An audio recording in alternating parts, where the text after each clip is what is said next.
Today we're reviewing the Randall Model 10 Salt Fisherman and Household Utility Knife simply because it doesn't get near the accolades some of its more illustrious Randall brethren get.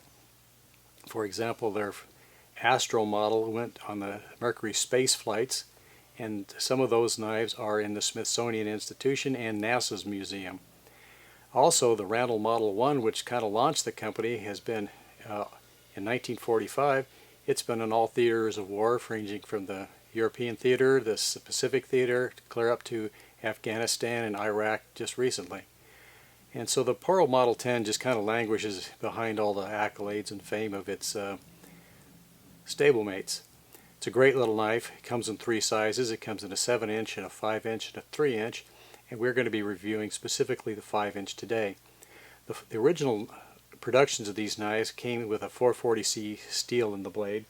The more recent production comes with the 154 cm, and all these blades are hand ground, whereas the rest of the Randall line are, with the exception of the Model 28, are hand forged. One key and important factor in the Randall knife production is that the bevels on all Randall knives along here support the edge. So the likelihood of you chipping a Randall knife is somewhere between slim and remote. If you chipped a Randall knife, you should have been using a chainsaw. Secondly, they always have the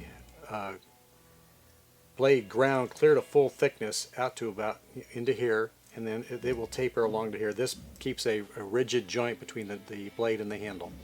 This has what they refer to as a distal taper, which kind of helps for the balance, but it's not as critical on a shorter, lighter knife of this sort.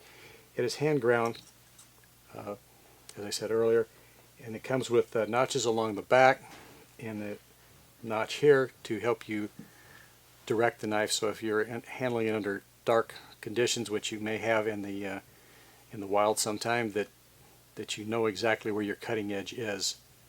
Also, because of the slab side, it's multi-directional if you need to change directions on something like you would in the real world. It's not like one of these ergonomic things that you can only grip it one way.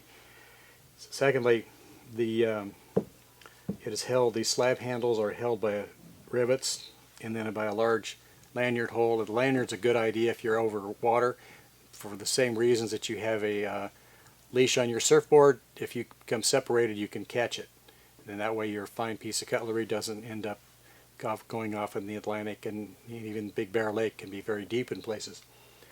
These slab handles, because of the fact that it's a complete full tang like that, are not liable to warp and come loose. Randall offers several different materials in these handles. This is the red micarta. They offer it in black.